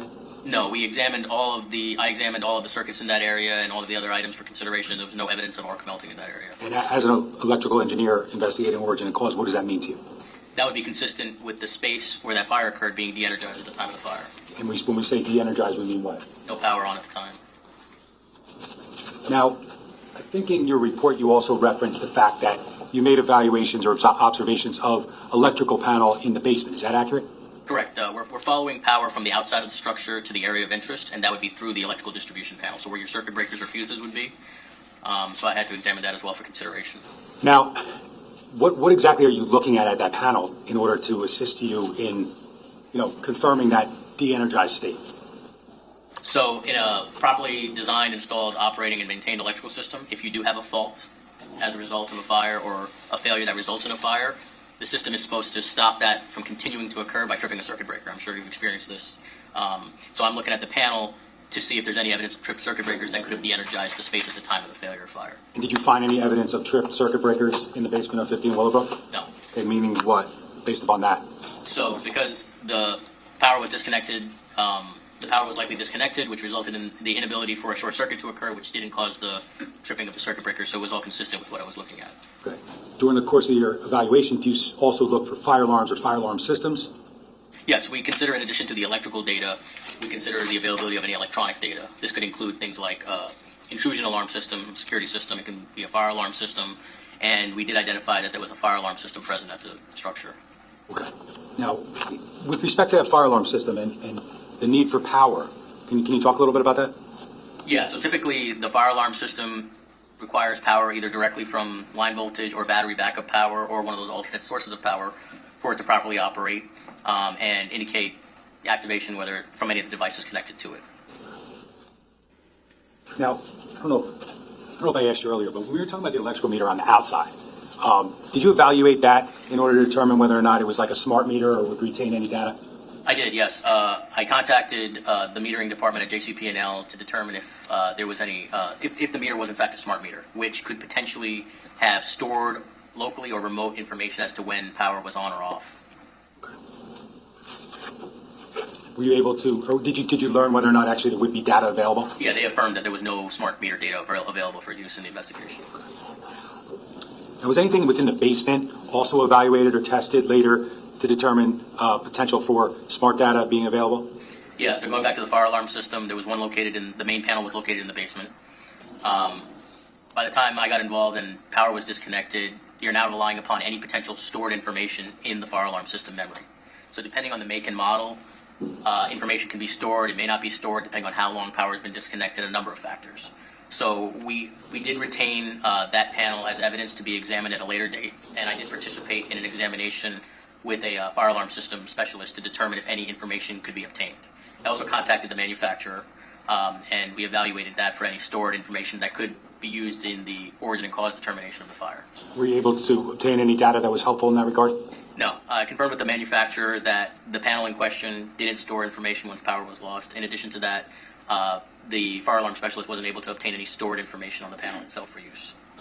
Now, did part of your evaluation in the basement, did it focus on telecommunications to the home? Yeah, so we're evaluating a number of different components electrically in the space, including the electronic information that we talked about, which requires typically a telecommunications connection to communicate with the outside, whether it be telephone lines, internet service, or any smart devices that may have electronic information, such as smart Nest devices, things of that nature that you may be familiar with. So we were evaluating if that service was intact or not. Now, did you locate the source of the telecommunications in the basement? I was able to identify an ONT optical network terminal in the basement associated with Verizon that we were able to determine was the internet service provider for the location. And now, how fair to say, let me ask you, had that been identified by others prior to your arrival? Yes. And based upon that, did you take a look at it? Did you make any observations? Yes, looking for any evidence of failure that could have prevented it from operating, any evidence of failure that would have resulted from any other factors as well. Okay. Could I just have the back table for a moment? I'm going to go to S1E, slide 36, please. Mr. Abraham, do you recognize what that photo shows? Yes, that shows the Verizon ONT I mentioned. Okay. And then can I have slide 37? Do you recognize that? Yes. What's that show? That's the severed fiber optic cable for the incoming telecom service for the Verizon system. Okay. And based upon your experience and your evaluation of that cut line, what, if any, determinations or conclusions did you draw with respect to telecom services? That because of this severed line, at some point, the telecommunications capability of the structure with anything that's connected via telephone or internet service, such as Wi-Fi, that would be required to communicate over this fiber optic cable wouldn't be able to do so at that time. Would that affect, ultimately, if the things that had batteries but needed to communicate via Wi-Fi? Correct, yes. Even though you've lost primary power, potentially like we described with the lack of power from the incoming service, if you had battery backup but still had an active telecommunications connection, it could still potentially communicate.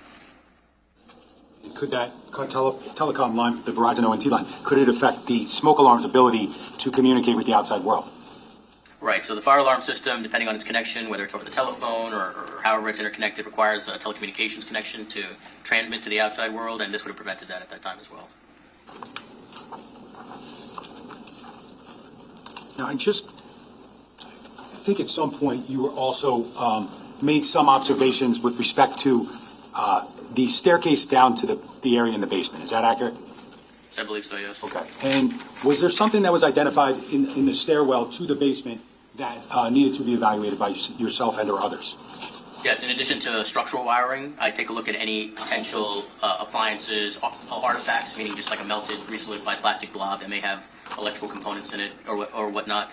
And I believe that there was a device, at the time it was undetermined as to what it could have been, so it was collected for further examination from that area. Okay. Could I just have slide 52 of S1E staying there? Do you recognize that generally? Yeah, that was that item. Okay. And slide 53, please. And that item is what? So I sent it back to our forensic laboratory to have an X-ray done, and I was able to determine that it's an autonomous robotic vacuum, so AKA similar to like a Roomba or something. And what's the purpose of you actually evaluating this for your purposes? So we consider the potential for anything electrical or electronic to have a failure that could result in a fire. So by taking a look at this, it's obviously fire damage, thermally damaged on the other side. So visually you can't tell. So by taking an X-ray of it, I can take a look at the electronic components, the connections, the mechanical and the metallic parts that, if a failure had occurred resulting in a fire, would have forensic evidence of a failure, and this one did not. Okay. So was it fair to say that they X-rayed the Roomba, that this played any part in the cause of the fire at 15 Willicott? That's correct. I was able to determine that there was no evidence of failure resulting in fire causation from this device. Now, check the I'm Roomba's drawing your attention to the report infotainment system. Just want to double check that number. Okay, so we're looking at S253, right? And on that last page, is there a portion of the report where you talk about conclusions that you made based upon your electromechanical investigation? Yes. Okay. Now, there's a few listed there, correct? Correct. Can you talk about that first one under the conclusion section? Stated that there was no evidence of electrical failure observed on the observable components within the fire damage structure. Okay. Because, I don't know if you said it earlier, but I think you did, but part of your reason for being there is to make sure or to rule out accidental electrical causes, correct? Consider accidental electrical causes. Okay. And did you consider those? I did. And did you ultimately rule them out? That's correct, yes. The next conclusion on page 3 of your report talks about that bypass meter, right? Correct. What do you say about that? Basically, I said that the bypass meter, in its state that was observed during my examination, would not allow for utility power to the structure. Okay. So, at the time of the fire, there's no power. Correct. And the next one is what? That the solar panel array main disconnect being off would not allow power from the solar array to provide power to the structure. Okay. So the solar array needs power in order to provide backup power. Correct. Okay. And then the next one is what about the generator? That the generator set would not allow for on-site generated power to the structure. So that would not provide backup power. I'm sorry, just objection to all of the leading. It'd be once or twice, but we could just keep it open-ended. You can ask it differently. Go ahead. The generator, in its condition at the time of the fire, was it capable of providing backup power to the structure? No. Okay. And then lastly, I think you talk about the observations and the effect of the ONT line, the Verizon ONT line. Correct. Can you indicate what that is? Basically, the severed line would not allow for any telecommunications or internet-enabled devices to communicate. Now, given the totality of your observations, investigations, both inside and outside, was what you saw inside and specifically in the basement, was it supported by what you saw on the outside? Yes. In what way? As I mentioned, if a fire occurs while the structure is energized, we can have evidence of arc melting identified as the system fails. By being disconnected from the exterior, from the solar array, from the generator system, from power coming into the structure from the utility, no evidence of electrical failure was observed, and that was supported by the fact that no arc melting was found in the structure, and that space where the fire occurred was de-energized at the time of the fire. Just lastly, the conclusions that you just talked about with respect to power at the home, and specifically power at the time of the fire, are those conclusions based upon your training and experience both in the electrical field and also with respect to your experience as an investigator in origin and cause? Yes. Judge, I have nothing further.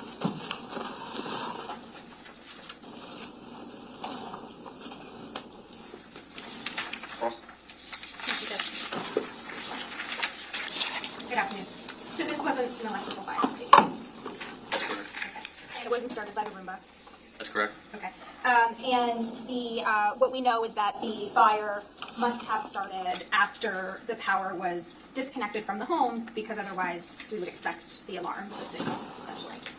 We would have expected to find forensic evidence supporting a fire while it was energized in that area, right? So we know the fire must have occurred after the energizing of the house, right? Correct. Okay. And you mentioned that the severed the Verizon line, it deals with the telecommunications and the internet, correct? Telecommunications that Verizon provides, right? And sorry, when you say telecommunications, you're talking about like a landline? It could be a combination of things. There's VoIP service available over the telecommunications line for telephone. It can be for internet service. So it's a general term for encompassing what Verizon can provide to the structure. And when you say internet service, you're talking about like plugging a computer using an Ethernet cable or Wi-Fi? Correct. Okay. It would not affect someone having, let's say, a cell phone and using cell phone service to make a phone call? It shouldn't affect that, no. Okay. That's all. But it could if they had their little hotspot. All right, sir, you can step down. Thank you. Their Verizon hotspot for their phone. A little mini cell tower. You got early lunch. All right. I'm gonna eat. How wonderful I am. Every once in a while, I get a smile out of you guys. It's not easy sometimes. All right. Yeah, exactly. So we're going to break for lunch now. We'll come back at 1:30. So please don't discuss this case. Don't do any research. We'll bring you back up here at 1:30, and we'll start back up. So thank you. All right, as they go to break, let me say this about that. It's almost 5 o'clock. I know we're half a day behind, but we know that they're not going to hold court on Thursday, which means we're half a day behind, and they're going to hold court tomorrow. I think we're going to call it a break right here.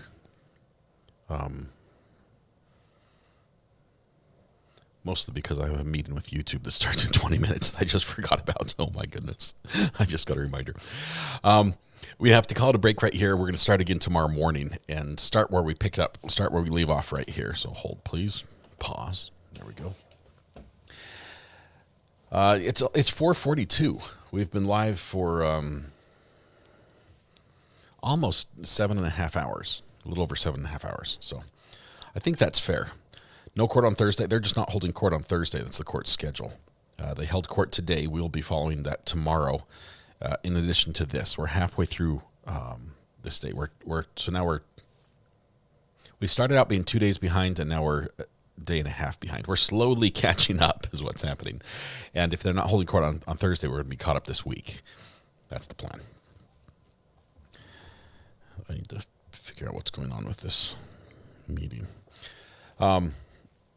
We thought Thursday and Friday are up in the air. We're hearing they're not in court. A couple things going on right now. I know there's the Tyler Robinson hearings going on in Utah where they're fighting all the issues. They're trying to get the attorney kicked off the case. The whole attorney's office, like the state attorneys, off the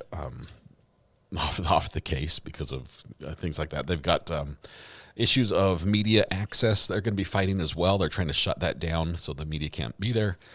That's not going to happen. I don't think. The judge is so far been ruling mostly in favor of the media, with some slight exceptions. I think they're closed right now, so they have a closed-door meeting with the underage witness who's testifying. I think Ivan's on the phone. Hold on. We have a birthday party this weekend he's trying to schedule me for. His MC or something, I don't know. Call from Mr. Wagyu. Mr. Wagyu, how are you doing? Ivan, what's happening? How's it going? Good. How's the birthday celebration going, or the planning for it? Well, anyway? just getting everything lined up. You know what I mean? You've got your biker friends doing security. Oh yeah, well, 53 hotel rooms. 53. I'm on the hook for 53 hotel rooms. Yep. Are you on the hook for the damage done to those 53 hotel rooms after the party? I'm just thinking this one through. I may own that hotel when it's all said and done. Man, that's some party. Wagyu, yeah, I didn't know. Never had it. Is it beef? Oh yeah. Oh yes. How many herds did you require for this one?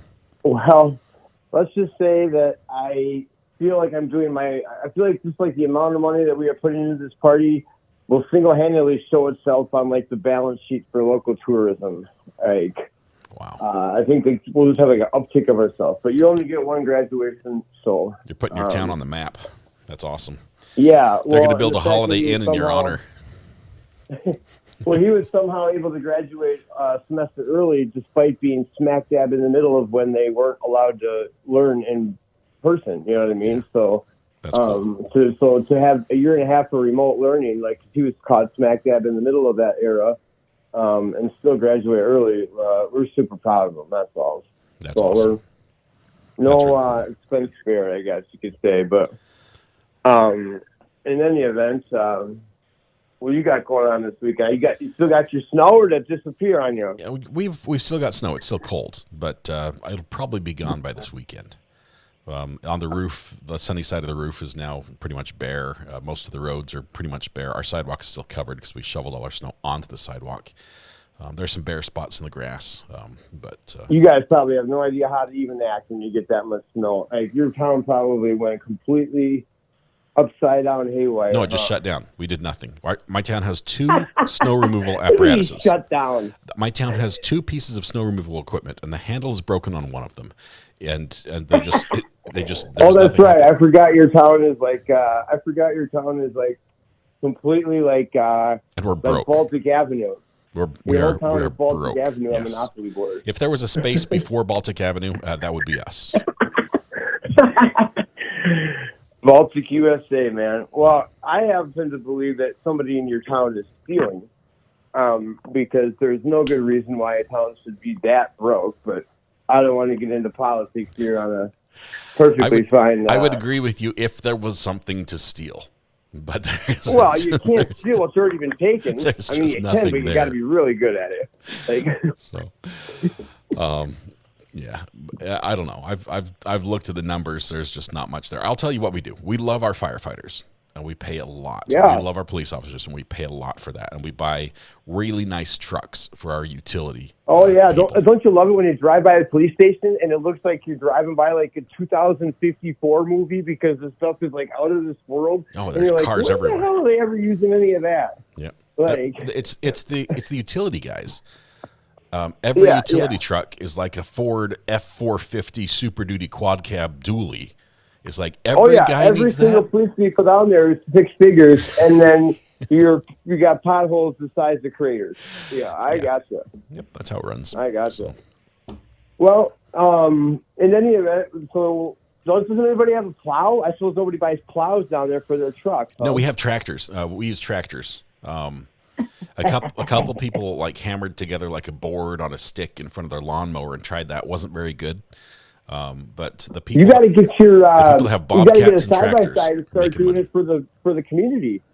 Get yourself a side by side, throw a plow in there, and start charging it to the game. For the one day every 3 years where you would actually use it, it's just not worth the investment. That sounds like something my wife would justify. Yeah, it's all good. But I can't speak ill of the Queen on her birthday. No, so. Happy birthday to your wife, by the way. That's wish her a happy birthday from all of us. So, no speaking ill of the Queen on her birthday, or bad things will come or down ever and rain is upon. Ever is what you should learn. Well, it's her birthday every day, all right? That's what I meant. Okay, right. Yeah. Awesome. Of course, that's what I meant. Yep.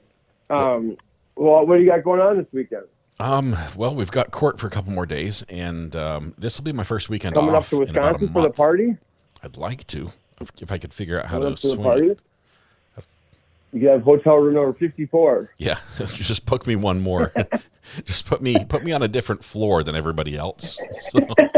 Yeah, I may own this hotel when it's said and done, whether I want to or not. Right, maybe. I don't know what kind of... well, all I know is the card went through for whatever insurance you need on 53 rooms. The card took it, so... Oh, they'll take money pretty quick, so... Well, I was half surprised that even let me, rent such a thing. I've never even done that. I wonder how that call went. Yes, yes, this is Ivan. Do you have 53 hotel rooms for this weekend? They're thinking, what is going on in the area that we need 53 hotel rooms? I mean, that's a lot of people. So, yeah, I would give my sage advice. My sage in all Yeah, your yeah. celebration, don't let felonies find their way in. Just. Oh no, we got people working security. I got felons working security, so we're in good shape. Okay. I mean, don't commit any felonies during the party. No, is what but I'm the saying. felons won't allow it. You want the felons to control the felonies, okay? Because that way no felonies will happen because they have the most to lose. All right. See, this is 4D chess. You've just got a high school graduation. Some of the attendees may not be adults yet, so be careful. Be careful. Well, yeah, there'll be no drinking good. without parents present. That's for sure. Oh no, I'm not gonna. I've thrown enough parties to know the game. I'm just looking forward to. I'm looking forward to seeing my kids, 17 and 18-year-old buddies when they see the former coworkers of the missus who will be there for her birthday. Are they into ballet? I'm not sure. Yeah, Okay. His senior buddies are all pumped. So Ivan, I hope he has a wonderful birthday. It sounds like you've got it planned for a big bash. So good luck to you. Yes, Hope everything's good. Nobody gets hurt. And was it Wagyu? I've never had it in my life. Wagyu. Yep. I hope it's delicious. Seafood towers. I hope it's delicious. Yeah. So. All right, man. Well, I'll send you some updates. I'll get a hold of you, but I'll talk to you before then. Awesome. Thanks, Ivan. Love you, man. See you. All right, love you, brother. Bye. Yeah, bye. Ivan's gonna have a crazy party, probably the biggest party his town has ever seen for his son's graduation. All right, we're going home now, is what we were doing, and I'll play the music because now we've got a meeting in 9 minutes, and I still can't find my invite. So it's got to be here somewhere. All right, tonight when you go home, please hug the people you love, smile at someone, make their day just a little bit better. Please stay safe. Tim go live again tomorrow morning. I think we're going to do about 8:45 again to get started, maybe 8:30 if I can get out of bed a little earlier. And call it quits for now. Pick up right where we left off after lunch. Well, their lunch break, which is after halfway through the day. We'll keep speeding through the breaks until we get caught up. And trust me, everyone wants to be caught up, but once we get caught up, everything slows down. So I'm not sure how much you'll like it then. Ask YouTube why they have that subscribe to chat glitch. I will try. I'll try. They want me to do 9 more members only live streams. 9 this month. They're going to be short, I can tell you that. Anyway, you guys be good to each other. Have a lot of fun. We'll see you on the flip side tomorrow. Have a good night. Bye.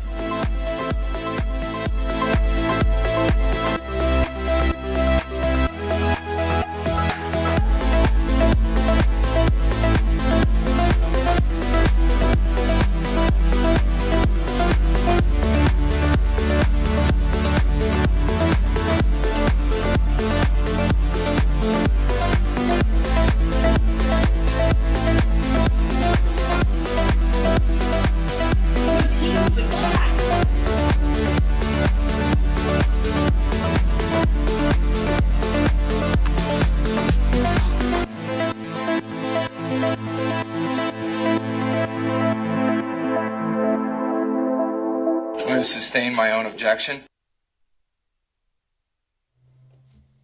You don't put a diplomatic plate on a hoopty. You guys think y'all